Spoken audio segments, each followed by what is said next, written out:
উজান থেকে নেমে আসা পাহাড়ি ঢলে জামালপুরে যমুনা, ব্রহ্মপুত্র সহ অন্যান্য নদ নদীর পানি বৃদ্ধি অব্যাহত থাকায় সার্বিক বন্যা পরিস্থিতির আরও অবনতি হয়েছে। পানিবন্দী প্রায় 50,000 মানুষ। সকাল থেকে দেওয়ানগঞ্জের বাহাদুরবাদ ঘাট পয়েন্টে যমুনা নদীর পানি বিপদসীমার 92 সেন্টিমিটার উপর দিয়ে প্রবাহিত হচ্ছে। দেওয়ানগঞ্জ খোলাবাড়ি সড়কে সেতুর সংযোগ সড়ক ও কাঠারবিল এলাকায় দেওয়ানগঞ্জ সান্দনবাড়ি আঞ্চলিক সড়কের 30 মিটার অংশ বন্যার পানিতে ভেঙে বন্ধ রয়েছে যোগাযোগ ব্যবস্থা। বন্যার কারণে বন্ধ ঘোষণা করা হয়েছে 26টি শিক্ষা প্রতিষ্ঠান। বন্যার্তদের জন্য 300 মেট্রিক টন চাল ও 3,400 প্যাকেট শুকনো খাবার বরাদ্দ দেওয়া হয়েছে।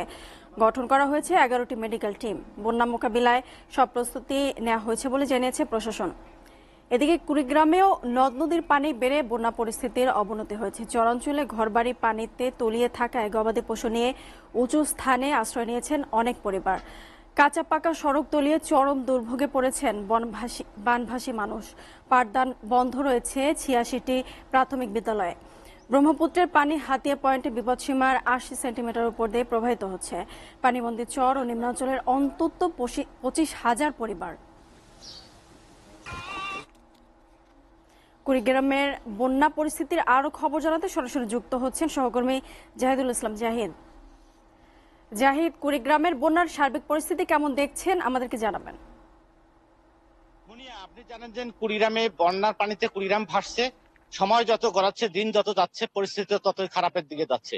আপনি যে জানেন যে ব্রহ্মপুত্রের পানি হাতিয়া পয়েন্টে 80 সেন্টিমিটার বিপদসীমার উপর দিয়ে প্রবাহিত হচ্ছে। আমি এই মুহূর্তে যে রাস্তাটিতে দাঁড়িয়ে আছি এটি কুড়িগ্রাম যাত্রাপুর, কুড়িগ্রাম সদর উপজেলার যাত্রাপুর ইউনিয়ন, এবং এই ইউনিয়নের এত বড় একটি হাট রয়েছে যে হাটের থেকে সারা বাংলাদেশে অসংখ্য গরু, সবচেয়ে বড় উত্তরবঙ্গের গরুর হাট, সেই হাটটি এখন কিন্তু এই রাস্তা তলিয়ে যাওয়ার কারণে বন্ধ রয়েছে। আপনি দেখতেই পাচ্ছেন যে অসংখ্য মানুষ এদিকে তাদের গাড়ি ঘোড়া নিয়ে আছে এবং ট্রাক আটকে আছে, পার হতে পারছে না। মানুষ এখানে নৌকা যোগে পারাপার হয়ে অপরদিকে আবার অটোতে করে যাতায়াত করছে। অনেক দুর্ভোগে পড়েছে মানুষ।